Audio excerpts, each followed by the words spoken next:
Hello, everybody! This is the old boy 82 coming at you with my review of episode 11 of Golden Time. Now, this was a great episode. It did not go in the direction I thought it was going to go from last episode, but it was attached to that direction for good reasons, which brought it in an interesting direction, which is going to possibly cause little bumps in the road in the future, but I think it's going to go smoothly nonetheless. Now let's get into this. Okay, now Tada Bonri is now over his sickness. He's feeling well, and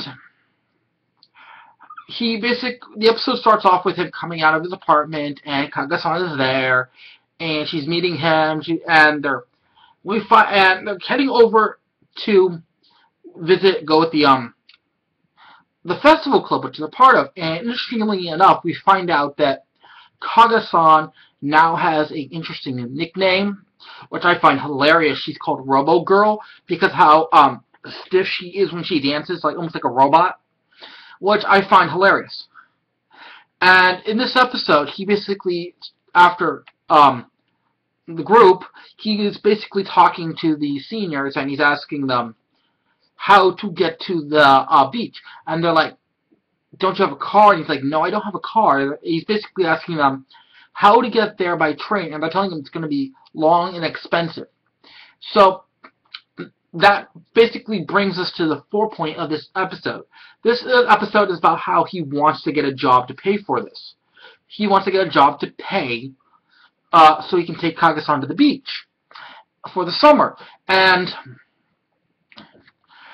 Kaga-san is against this. She is against this for good reasons, because he wants to spend as much time with him as possible.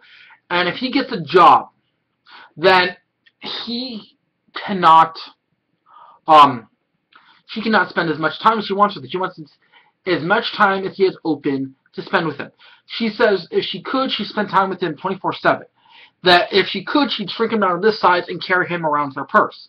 That kind of stuff. She really wants to be with him as much as possible.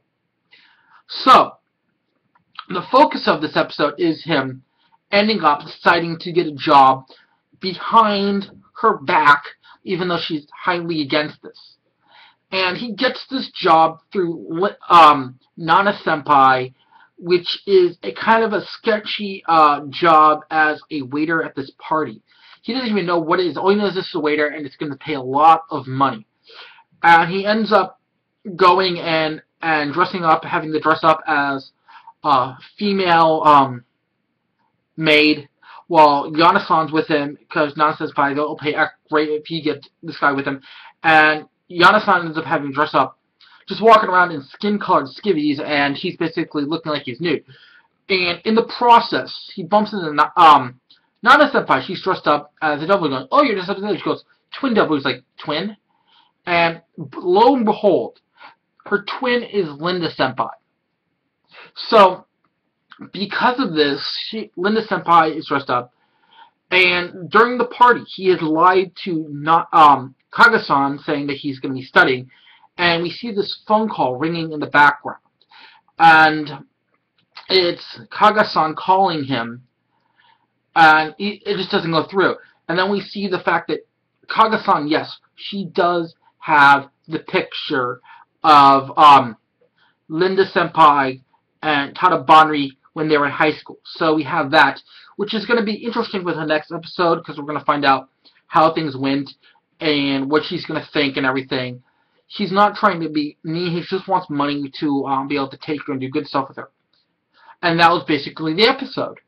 And I thought it was a really good episode. It's going to create bumps because she knows that they have this history now.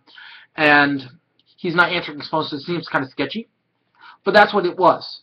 So this is the old boy 82 saying, if you like this video, please click like if you want to see more. Please subscribe. This is your old boy 82 signing out.